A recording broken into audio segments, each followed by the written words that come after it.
살리시. 아야, 이게 뭐야?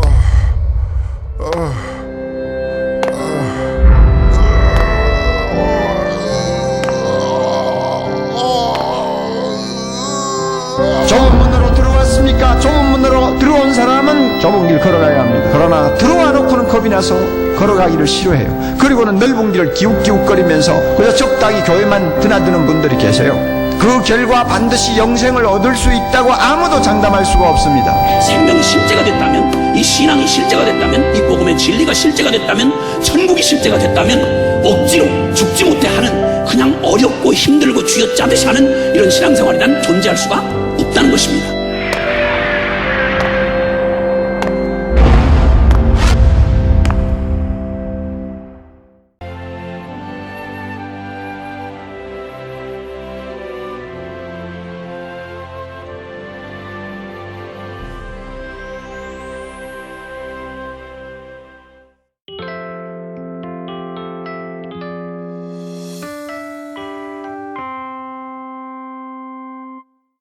이제 느헤미야서의 마지막 단락으로 이제 들어가게 되었습니다. 느헤미야서 시리즈 설교가 얼마 남지 않았어요. 마지막 단락인 11장에서 13장은 이제 성벽 재건 공사가 완성한 뒤에 AS 과정입니다. 백성들이 이제 지난 몇 주 동안에 다루었듯이 영적인 부흥을 체험하고 실제적인 삶의 현장에서 개혁을 이루어가는 과정을 다루고 있습니다. 11장에서는 예루살렘 안으로 이제 느헤미야가 백성들을 대거 이주시키는 인구 재배치 현황이 소개되고 있습니다.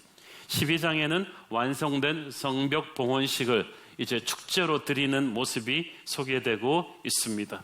오늘 본문에 보면 나오지만 이 축제의 소리가 얼마나 컸던지 예루살렘 금교에 사는 사람들이 소리가 들릴 정도로 그 웃음과 찬양과 기쁨의 소리가 가득했다고 했습니다. 세상이 암울하고 힘들수록 교회는 축제의 소리를 내는 곳이어야 한다고 믿습니다. 이 축제의 기쁨은 환경이 좋아져서가 아니라 하나님이 주신 기쁨 때문에 오는 것입니다. 말씀 앞에 헌신해 본 사람, 하나님의 도우심으로 무너진 성벽을 건설해 본 사람, 말씀대로 살겠다는 결단을 한 사람들만이 느낄 수 있는 하늘의 기쁨입니다. 오늘 그 하늘의 기쁨이 저와 여러분에게 느껴질 수 있기를 바랍니다. 이스라엘 백성들에게 있어서 예루살렘이 가지는 의미는 너무나 대단했습니다. 하나님의 전이 있는 예루살렘에 1년이 몇 번씩 사람들이 모여들었습니다. 예루살렘의 존재는 절대적이었어요. 그래서 이 예루살렘을 느헤미야는 다시 옛날의 영광스러운 크고 아름다운 도시로 재건하고자 했던 것입니다. 그 첫 번째 스텝으로 성벽 재건 공사를 끝냈지만 일은 지금부터였습니다. 느헤미야는 하나님의 도시 예루살렘을 정말 강한 도시로 만들기 위해서 백성들에게 세 가지 헌신을 요구했습니다. 이 세 가지 헌신의 테마를 오늘 설교에서 짚으면서 오늘날도 하나님께서 하나님의 백성들에게 무엇을 요구하시는지를 우리는 보게 될 것입니다. 첫 번째로 백성들은 먼저 자기 자신을, 자기의 몸을 하나님께 드렸습니다.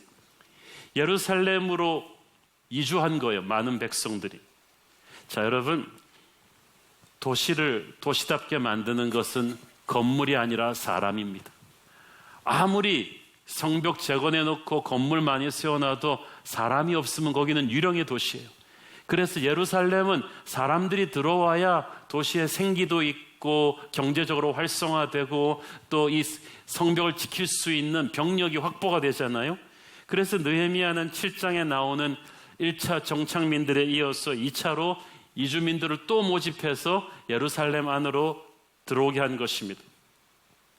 요즘 우리나라 상황에서는 너도 나도 다 서울로 오려고 야단드립니다. 서울의 아파트 값이 비쌉니다. 그렇죠? 하지만 그 당시 예루살렘은 그렇지 않았어요. 예루살렘이 가지는 의미는 알았지만, 그래서 절기 때마다 방문은 했지만 예루살렘에 들어와서 살려는 사람들은 별로 없었어요. 왜냐하면 이 예루살렘은 모든 대적들의 공격에 노출된 치안이 잘 확보가 안 된 위험한 곳이었어요. 타겟이었단 말이에요. 게다가 아직 경제가 활성화되지 않아서 돈 벌기도 부적합했고 백성들은 대부분 농사를 지었기 때문에 자기들 지방에 농토가 있는 곳에 있는 게 먹고 살 기반이 있었어요. 게다가 하나님의 성전이 있는 곳이에요. 그래서 굉장히 사람들의 보는 이목이 많아서 사는 게 조심스러웠어요. 이미 자기들은 지방에 다 터전 잡아 살고 있는데 이런 빛 좋은 게살구 같은 예루살렘에 가서 살고 싶어 하지 않았던 거예요. 치러야 될 대가가 많았어요. 그런 어려움에도 불구하고 예루살렘은 절대로 무시되거나 포기되어서는 안 되는 곳이었습니다. 그곳은 하나님의 임재를 상징하는 성전이 있는 곳이었어요. 하나님께서 예루살렘을 중심으로 인해서 하나님의 백성들이 이끌고 가실 대역사의 주춧돌 같은 곳이었어요. 이스라엘 전체를 몸으로 친다면 예루살렘은 가장 중요한 심장과도 같은 곳이었어요. 누군가는 그래서 희생적으로 여기 예루살렘에 와서 살아줘야만 했어요. 이 성을 지켜야만 했던 거예요. 적의 집요한 방해에도 불구하고 아주 피눈물 나게 고생해서 성벽을 짓고 도시의 외형적인 형태를 갖추어 놓았는데 정작 하나님의 백성들은 와서 살고 싶어 하지 않는다. 이러면 백성들의, 이방인들의 조롱거리가 된단 말이에요. 고생스러워도 누군가는 예루살렘에 와서 살아줘야만 돼요. 하나님은 그들의 이 헌신을 통해서 하나님의 계획을 이루어 가시는 거예요.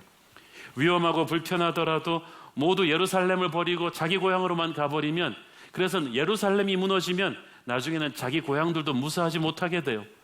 예루살렘을 살리는 것이 궁극적으로 자신들의 고향도 살리는 거예요. 생각해 보니까 교회가 그래요. 교회가 살아나야, 교회가 은혜가 충만해야 여러분의 가정으로, 직장으로도 그 은혜가 흘러가고 나라 전체로도 은혜가 흘러가요.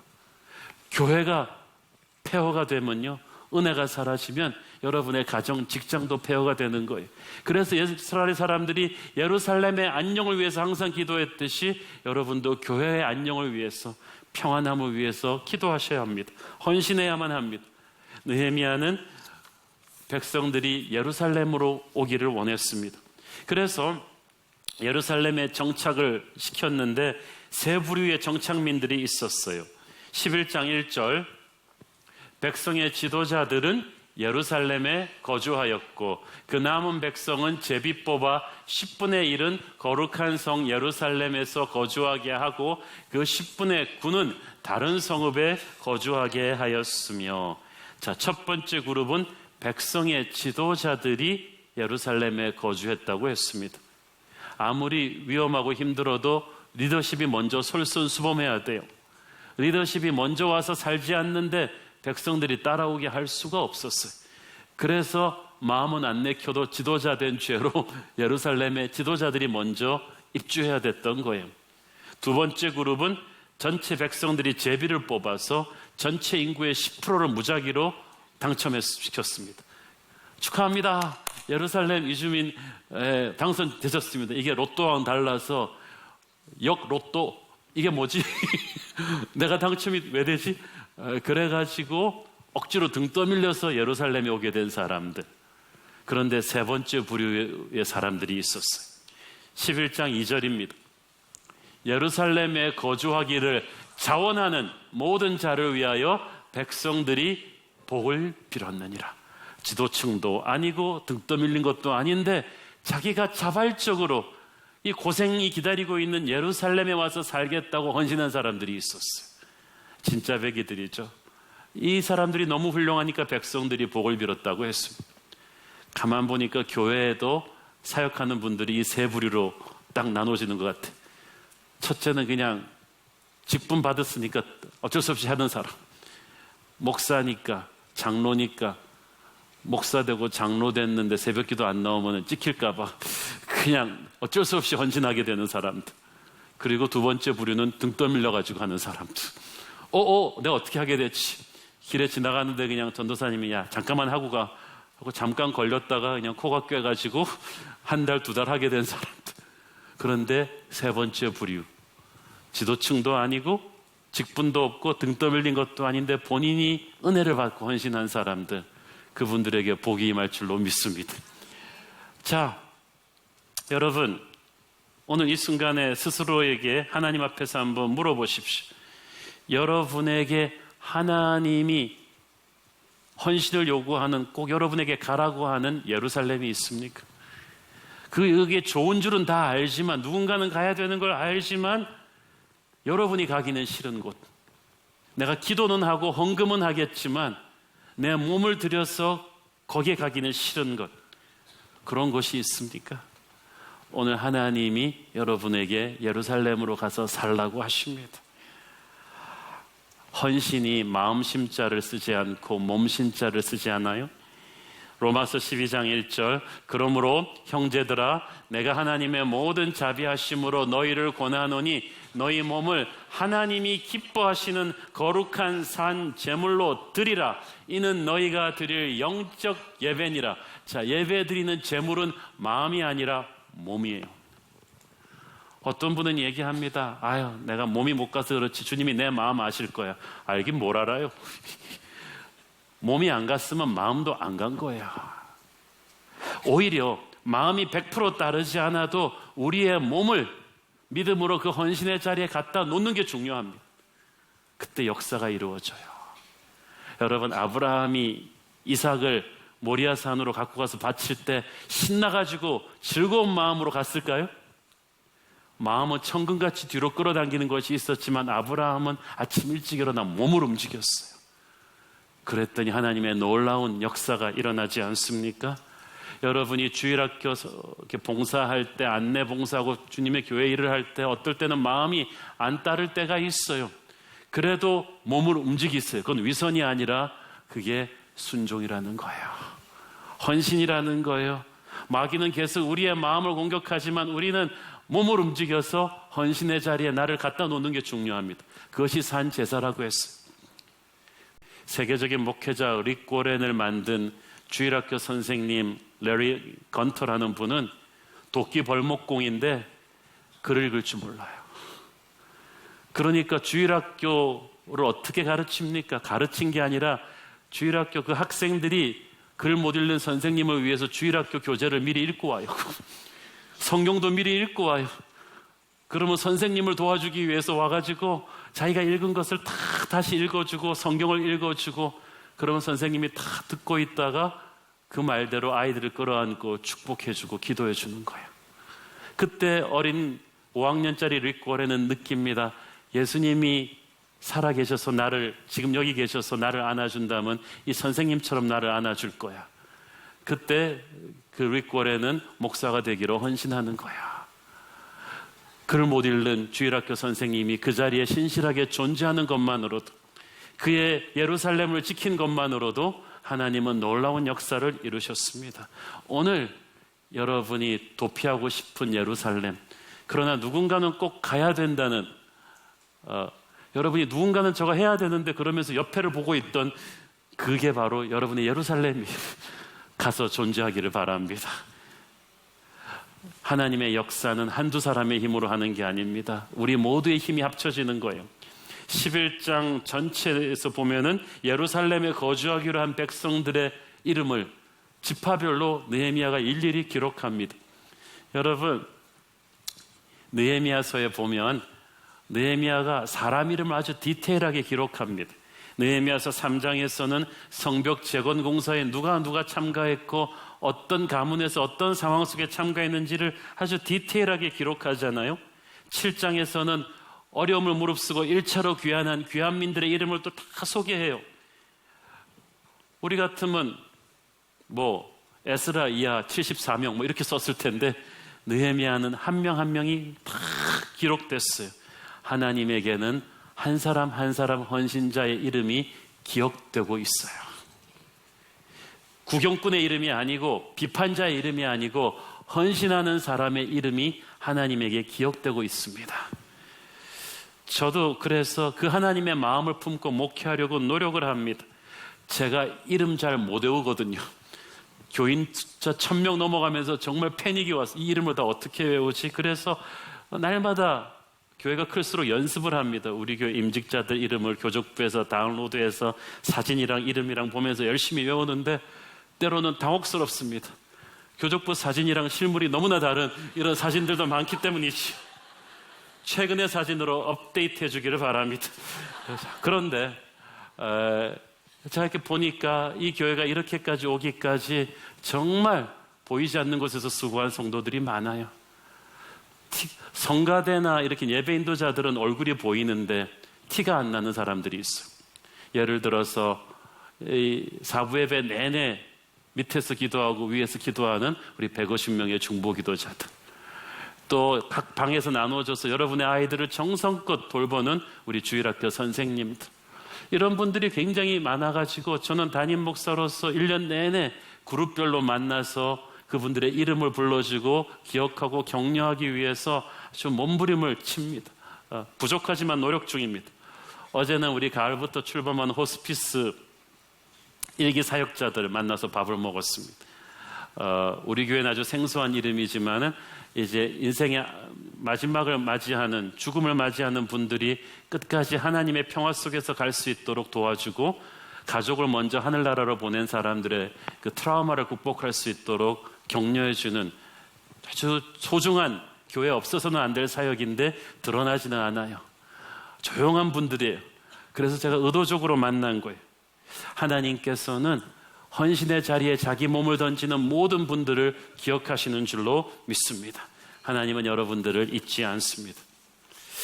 또 한 가지 좀 우리가 주목할 것은, 예루살렘을 중심으로 헌신자들을, 인구를 재배치시키는 일을 마친 느헤미야가 12장에는 제사장들과 레위 사람들의 명단을 쫙 소개합니다. 느헤미야는 지금 정치 행정 수반이거든요. 그래서 새로운 나라의 그 위상을 보여주기 위해서는 행정 정치 지도자들 이름을 쫙 써야 될 텐데 그 사람들 이름을 스킵하고 오히려 그 영적 지도자들의 이름을 쫙 씁니다. 이것은 상징적인 의미가 있습니다. 이 새로운 나라를 뒷받침하는 이 디딤돌이 바로 영성이라는 걸 아는 거예요. 나라를 위해 기도하고 나라를 이끌고 가는 것은 영적 지도자들의 기도의 힘이라는 것을 아는 것입니다. 우리나라 어떻습니까? 우리나라 불교 왕조는, 고려 왕조는 불교 왕조였어요. 나라의 모든 톱 지도자들이 다 불교 사상에 심취되어 있었습니다. 조선 왕조는 유교 왕조였어요. 나라의 지도자들이 전부 다 유교 정신으로 다스렸어요. 그러나 조선 왕조가 망하고 일제강점기를 거치고 대한민국으로 넘어오면서 현대 한국사는 달라졌어요. 3.1 독립운동 선언문, 여러분 초등학교 때 배우셨겠지만 36인 민족 지도자 중에 절반이 크리스찬이었어요. 그때 우리나라 인구의 1%가 크리스찬이 안 되던 때입니다. 그러나 민족의 정신적인, 현대 대한민국의 정신적인 지주는 바로 기독교인들이었어요. 현대 한국의 인물들을 키워낸 모든 한국 교육과 의료 사업은 다 선교사들과 교회의 기반을 두고 시작되었습니다.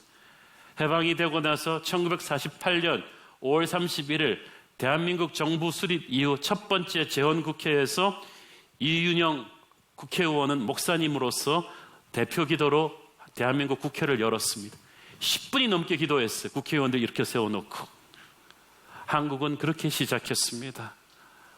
한국이 이 짧은 기간 동안에 이런 발전을 이루게 된 것은 고려 왕조는 불교, 조선 왕조는 유교였지만 적어도 대한민국의 초대 역사만큼은 기도하는 하나님의 사람들이 일으켜 세웠다고 우리는 믿습니다.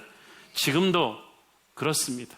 나라 사정이 힘들지만은 이 나라를 지탱하는 힘은 영적 지도자들의 기도입니다.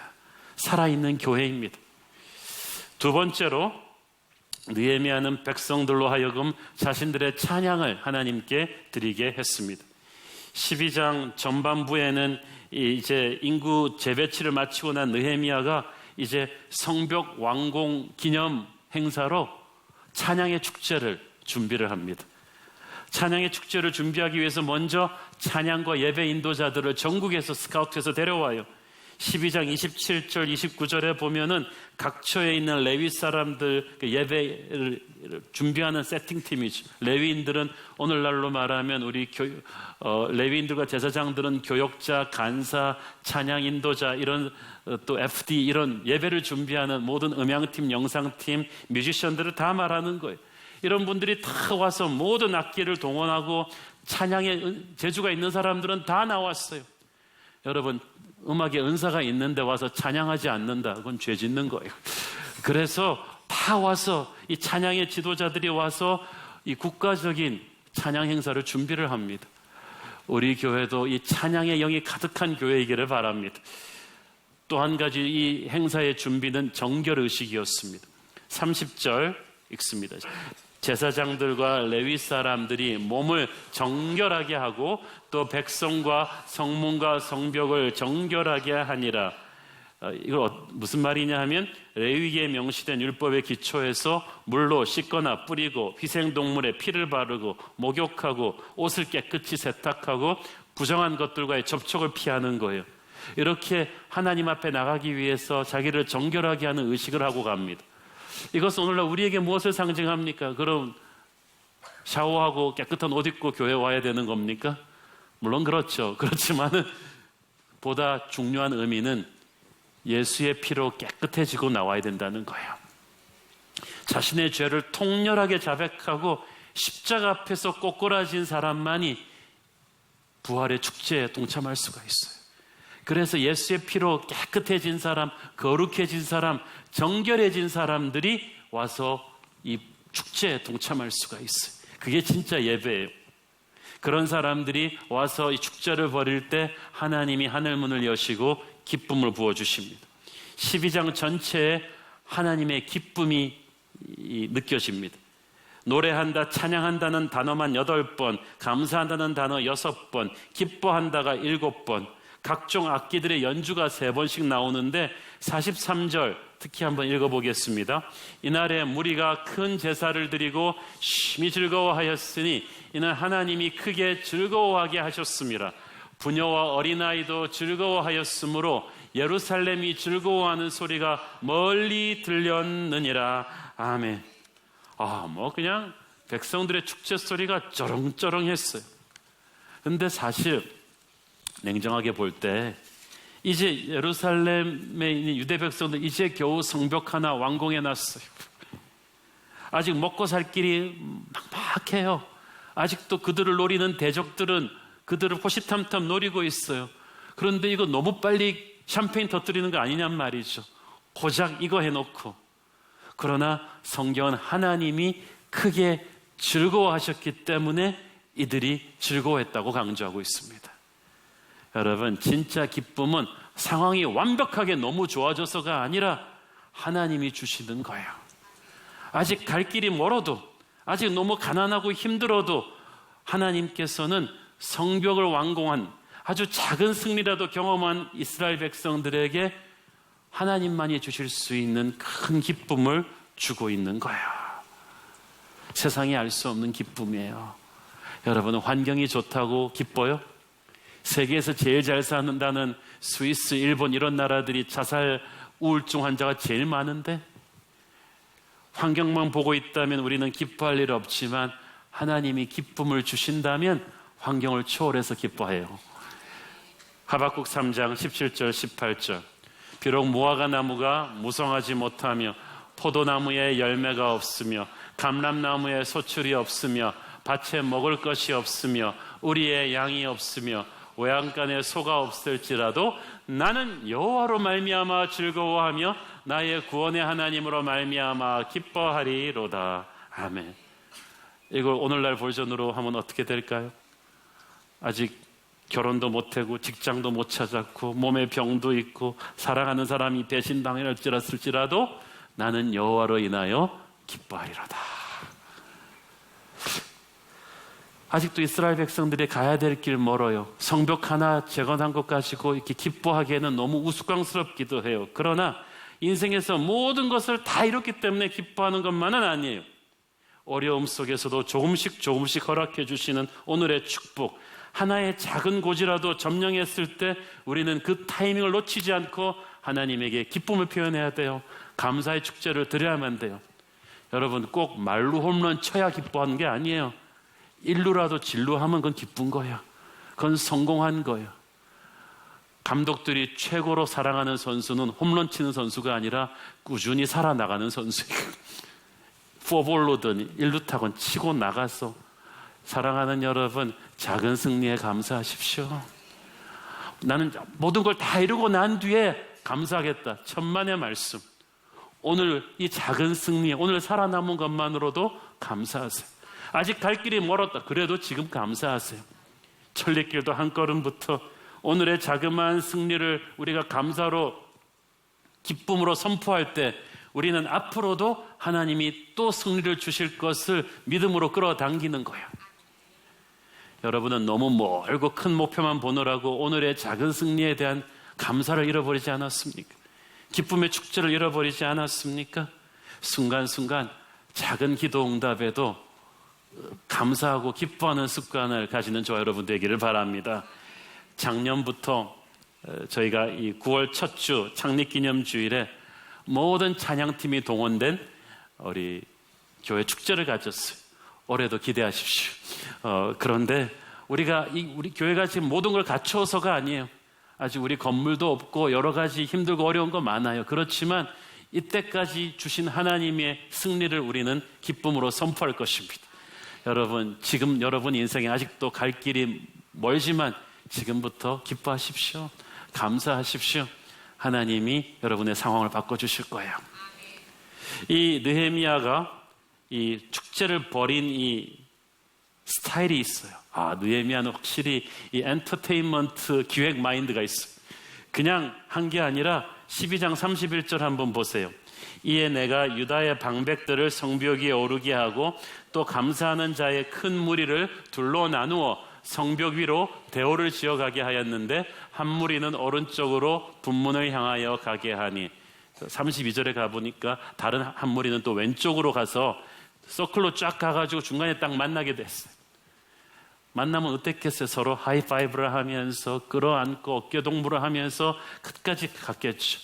하나님을 향한 기쁨을 가지니까 우리가 함께 축제를 누리는 동무들이 되는 거예요.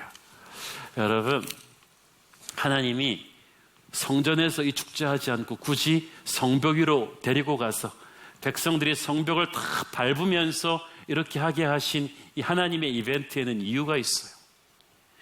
하나님은 항상 이 시청각 교육을 잘 지키셨어요. 그들이 그 고생을 하면서 기적같이 완공한 그 성벽 위를 걸으면서 그들에게 승리가 무엇인지를 인식하게 하셨어요.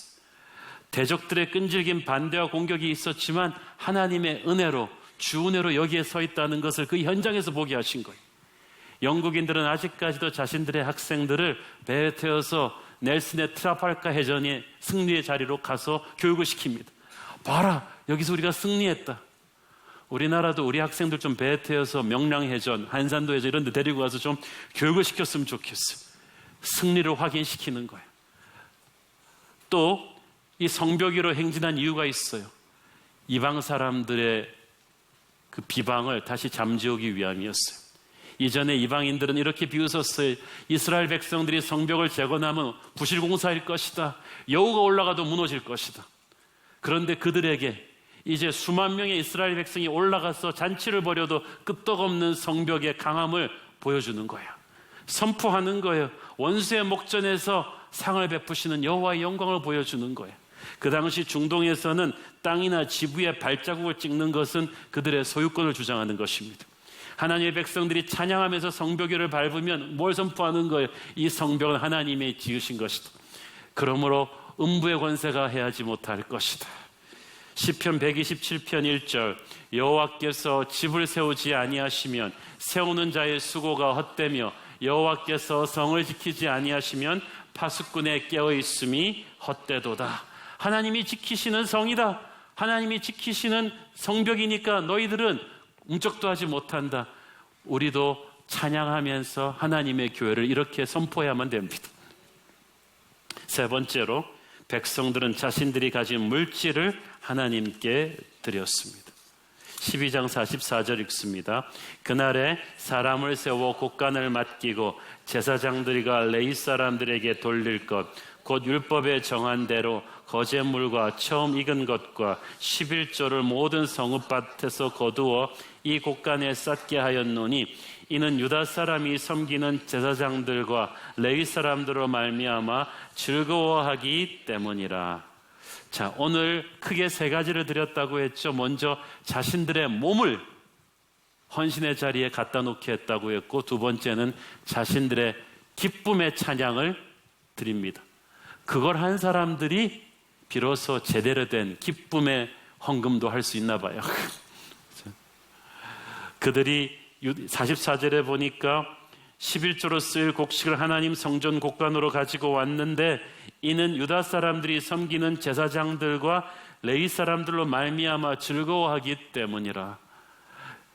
11조를 어떤 용도로 쓰는지 다 알잖아요. 하나님께서 영적 지도자들을 먹이시는 데 쓰는 거예요. 근데 은혜 받지 못했을 때는 아이고 아까워라, 우리가 이래서 저 사람들 먹이나 그랬는데, 은혜 받고 나니까 영적 지도자들이 얼마나 소중한 사람들인 줄 알게 된 거예요. 저 영적 지도자들의 기도와 헌신을 통해서 하나님께서 이 백성에게 은혜를 주시는구나, 부흥을 주시는구나, 그래서 우리 모두가 살아나는구나. 그러니까 막 11조를 너무 기쁨으로 드리게 되는 거예요. 여러분, 헌금 잘하면 복 받는다는 설교들 많이 들으셨죠? 그러나 헌물은 이미 여러분이 받은 은혜에 대한 감사예요. 더한 복을 얻어내기 위한 수단이 아니에요. 그렇죠? 물론 기쁨에 온전한 11조를 드리면 하나님이 복을 주시죠. 그러나 이미 나는 너무나 많은 복을 받은 데 대한 감사가 흘러나는 게, 선포되는 게 바로 헌물인 줄을 믿습니다. 여러분, 그 성전 건축을 위해서 다윗 왕은 엄청난 양의, 정말 왕으로서도 무리할 정도의 헌물을 백성들과 함께 드리죠. 그 정도 엄청난 헌금을 드렸으면 우리 같으면 하나님 이제 알아가지고 두고 우리 후손들에게 복 주셔야 합니다. 나 정말 힘들었어요. 그런데 다윗은 그렇게 말하지 않았어요. 그 엄청난 헌물을 드리고 다윗이 뭐라고 합니까? 역대상 29장 14절. 나와 내 백성이 무엇이기에 이처럼 즐거운 마음으로 드릴 힘이 있었나이까? 모든 것이 주께로 말미암아 싸우니 우리가 주의 손에서 받은 것으로 주께 드렸을 뿐이니이다. 아멘. 여러분, 하나님이 돈이 없어서 여러분의 헌물을 받는다고 생각하지 마세요. 다윗은 그걸 알았어요. 자기 돈이 아니라도 하나님은 충분히 하실 수 있는데 어찌 나 같은 사람의 돈을 받아주시나? 어찌 나 같은 사람의 헌신을 받아주시나? 어찌 내가 드릴 수 있는 힘을 얻게 되었는가? 이게 너무 감사했던 거예요. 여러분, 이 생각으로 여러분의 헌금 마인드를 바꾸세요. 많은 분들이 헌금을 하긴 합니다만 아직도 이런 은혜와 기쁨의 마음으로 헌금을 안 하시는 것 같아요. 그래서 때로는 헌금함에다 봉투를 넣고 나서 어떤 분은 아련히 사라지는 봉투를 보면서 막 눈빛이 그 안으로 끌려 들어가는 것 같아요. 안녕 그러면서 사랑하는 여러분, 여러분의 금쪽 같은 돈을 잃는다고 생각을 하면서 헌금을 하십니까? 아니면 이미 너무나 많은 충만하게 부어주신 하나님의 은혜, 내가 헌금할 수 있는 힘을 주신 그분께 감사하는 마음으로 하십니까? 그래서 더 헌금 못해가, 제가 아는 어떤 분은 그냥 별의별 제목으로 항상 감사 헌금을 드려요.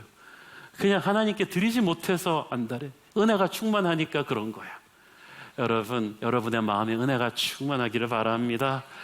이렇게 막 헌금 설교하는 어떤 분은 또 이런 질문도 하세요. 세금 제하기 전에 11조입니까? 한 다음에 11조입니까? 그러시는 내 심각하게 물어봤어요. 제가 너무 형편이 안 돼가지고 뭐 이렇게 많은 말씀들을 하시는데, 또 어떤 분은 실제로 그런 분이 있어서 말씀드렸죠. 사업이 너무 안 돼가지고 목사님한테 기도 부탁해서 살려만 주시면 제가 하나님께 11조 생활 잘하겠습니다. 하나님은 살려주셨을 뿐 아니라 엄청난 불을 그에게 안겨주셨습니다. 그가 목사님에게 다시 걱정스러운 표정으로 왔습니다. 목사님, 새로운 고민이 생겼습니까? 사업이 또 어렵습니까? 아닙니다. 11조 양이 너무 불었습니다.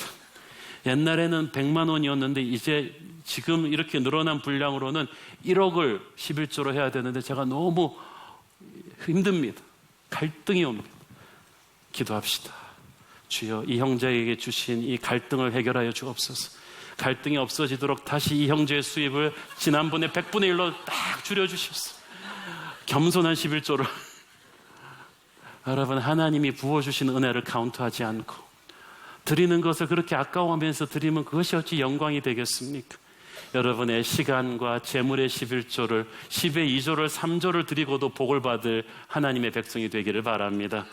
오늘 우리 하나님의 백성들이 먼저 자기의 몸을 헌신해야 된다고 했고, 기쁨의 찬양을 헌신하고, 그리고 나서 물질을 헌신한다고 했는데, 그 세 가지를 헌신할 때 중요한 것은 기쁨으로 하는 거야.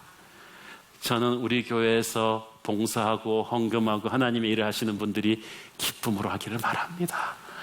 인상 쓰면서 안내하지 마시고, 이 교회는 안내할 사람이 나 아니면 없어 이러면서 안내하지 마시고, 내가 내년에도 또 주일학교를 하면은 내가 정말 그렇게 하지 마시고, 하나님께서 나 같은 죄인을 사용하셔서 주일학교를 하게 하시는구나, 내가 존재함으로 인해서 다음 세대 한국의 빌리그레함이, 한홍이 내 주일학교 학생들 중에서 나오겠구나, 이런 기쁨으로 하십시오.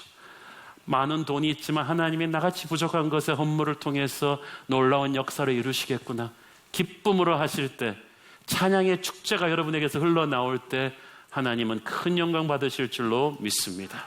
기도하겠습니다.